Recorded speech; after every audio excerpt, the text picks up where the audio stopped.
আজকের এই ভিডিওটা অতি গুরুত্বপূর্ণ। দেখা মাত্র প্রত্যেকটা বাংলাদেশী নাগরিক এটা ভিডিওটা শেয়ার করে দিবেন, কারণ আমি যে তথ্যগুলো দিচ্ছি।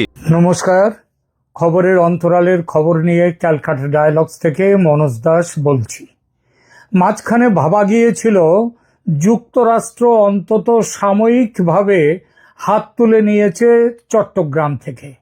সেই যে সেনাপ্রধান জেনারেল ওয়াকারুজ্জামান চট্টগ্রামে মানবিক করিডর দেওয়ার প্রস্তাবের বিরোধিতা করলেন, চট্টগ্রাম বন্দর অন্য দেশের হাতে তুলে দেওয়ার বিরোধিতা করলেন, বললেন নির্বাচিত সরকার ছাড়া এই বিষয়ে কেউ সিদ্ধান্ত নিতে পারে না। তারপর দৃশ্যত দেখা গিয়েছিল আমেরিকা একটু ব্যাক গিয়ার দিয়েছে, সরকার গঠন ও নির্বাচন নিয়ে অতঃপর মাথা ঘামানো শুরু করেছিল তারা। কিন্তু আবার দেখা যাচ্ছে গত কিছুদিন ধরে আমেরিকা সক্রিয় হয়ে উঠেছে। গত 14 সেপ্টেম্বর তারিখে একটি মার্কিন বিমান বাহিনীর C-130J সুপার হারকিউলিস পরিবহন বিমান চট্টগ্রামের শাহ আমানত আন্তর্জাতিক বিমানবন্দরে অবতরণ করেছে। বলা হচ্ছে এটি যুক্তরাষ্ট্র, বাংলাদেশ ও শ্রীলঙ্কার বিমান বাহিনীর যৌথ সামরিক মহড়া অপারেশন প্যাসিফিক এঞ্জেল 25/3 তার অংশ হিসেবে এসেছে।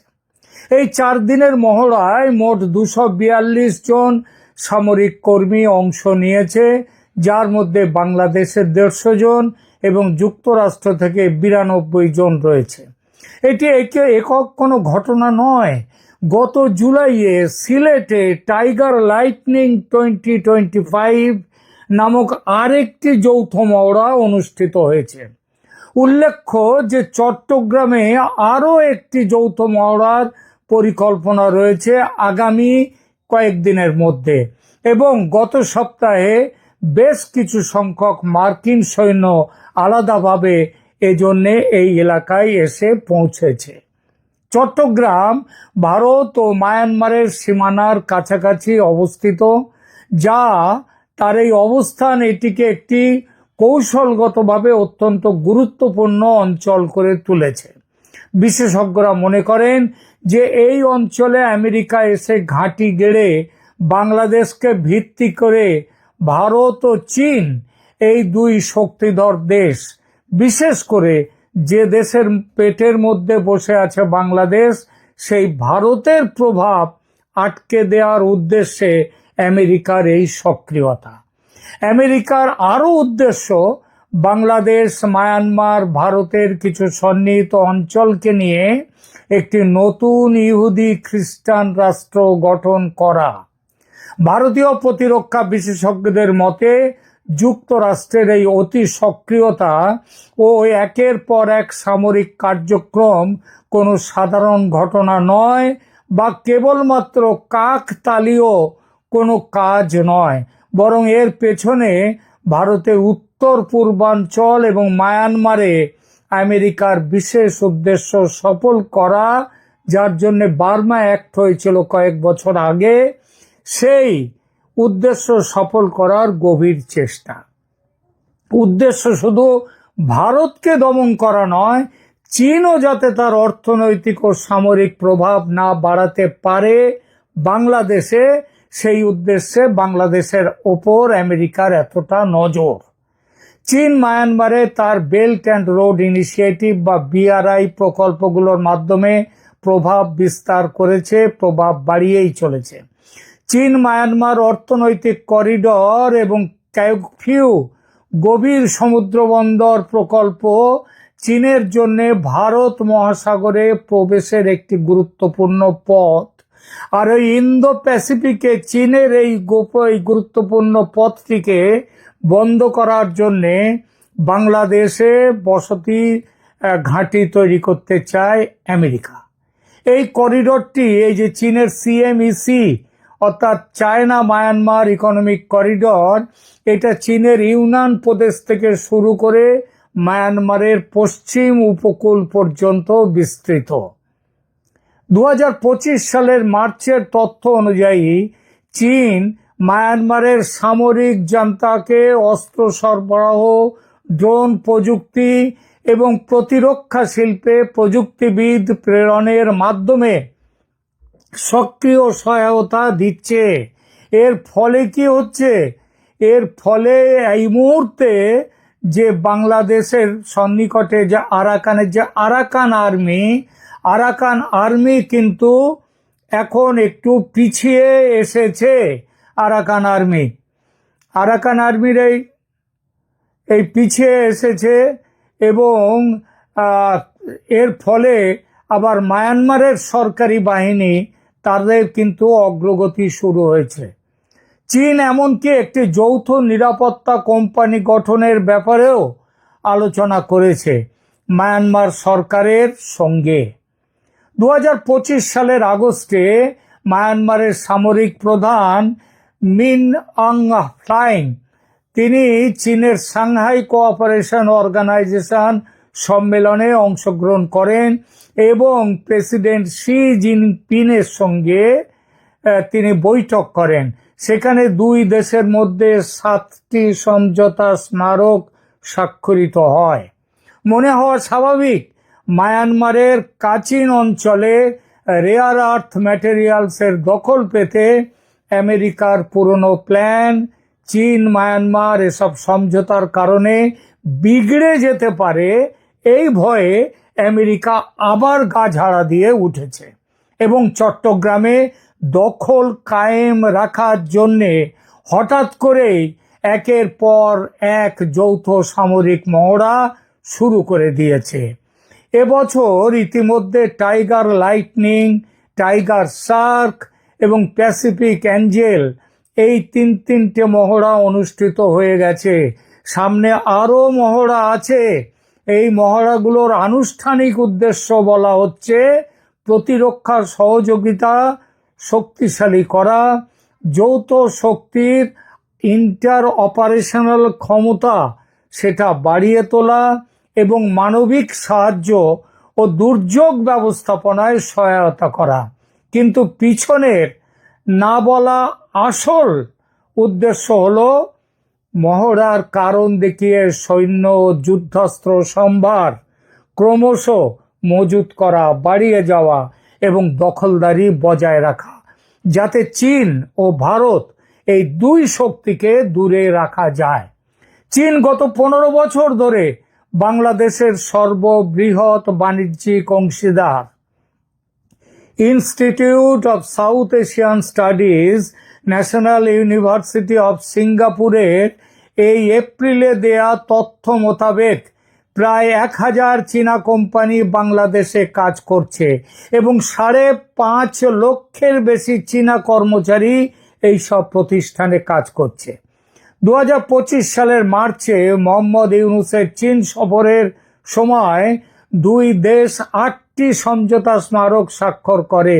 চীন $2.1 বিলিয়ন বিনিয়োগ করেছে বাংলাদেশে। ঋণ ও নতুনভাবে বিনিয়োগ করবে। ঋণ ও অনুদানের প্রতিশ্রুতিও দিয়েছে। সুতরাং সহজে ছাড়বে না চীনও। শুধু অর্থনৈতিক সহযোগিতা নয়, কূটনৈতিক সমর্থনও দিচ্ছে চীন। চীনা পররাষ্ট্রমন্ত্রী ওয়াং ই তিনি জুলাই 2025 সালে বাংলাদেশের অন্তর্বর্তী সরকারের প্রতি সমর্থন জানিয়েছেন এবং আসন্ন নির্বাচনে সহায়তার প্রতিশ্রুতি দিয়েছেন। যদিও চীন বাংলাদেশ এই সম্পর্ক আমেরিকার বিরোধিতায় বর্তমানে কিছুটা চাপের মধ্যে পড়েছে, যে সেটাও ঠিক।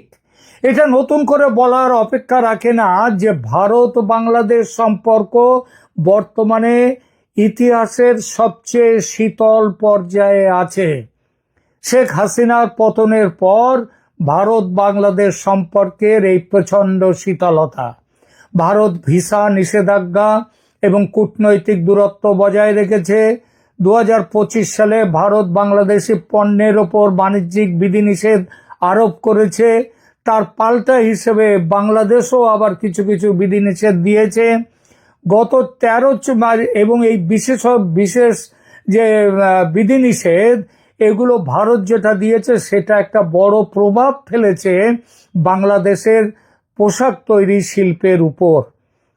গত 13-14 মাস পেছনে তাকালে দেখা যায় সম্পর্ক খারাপ হওয়ার মূল দায় কিন্তু বাংলাদেশের বর্তমান শাসকদের। তারা বাংলাদেশের মানুষের মধ্যে অ্যান্টি ইন্ডিয়া সেন্টিমেন্ট, যার উপরে ভর দিয়ে তারা ক্ষমতায় এসেছিল, শেখ হাসিনাকে দেশ থেকে তাড়িয়েছিল ভারতের চর হিসেবে, ভারতের হাতের পুতুল হিসেবে। তারা নিজেরা এখন হয়ে গেছে আমেরিকার হাতের পুতুল। ইউনুস করেছেন কি, এই সম্পর্ক খারাপ করার গত 13-14 মাস পেছনে তাকালে দেখা যায় সম্পর্ক খারাপ হওয়ার মূল দায় বাংলাদেশের বর্তমান শাসকদের। ইউনুস চীনের কাছে গিয়ে বলেছেন যে ভারতের 7টি পূর্বাঞ্চলীয় রাজ্য স্থলবেষ্টিত এবং বাংলাদেশ তাদের সমুদ্রের একমাত্র রক্ষক। এই মন্তব্য নিউ দিল্লিতে স্বাভাবিক কারণেই উদ্বেগ সৃষ্টি করেছে। কিন্তু সম্পর্ক খারাপ যাচ্ছে বলে যে সম্পর্ক চিরতরে কেটে দিতে হবে তা তো নয়, তাতে নিজেদেরই লোকসান। কারণ বাংলাদেশে উত্তেজনা ও অস্থিরতা থাকলে ভারতও সুস্থির থাকতে পারে না। সুতরাং নিজের স্বার্থেই ভারতকে নজর রাখতেই হবে বাংলাদেশের ওপর।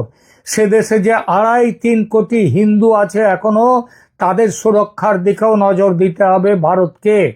আর সেই সুরক্ষার ব্যবস্থা আমেরিকা ভালো করে পা জমানোর আগেই করতে হবে। গত 15, 16 এবং আজ 17 তারিখে কলকাতার ফোর্ট উইলিয়ামে যে বড় মাপের সামরিক বৈঠকটি হয়েছে, সেখানে মুখ্য আলোচনায় কিন্তু ছিল চট্টগ্রাম প্রসঙ্গ।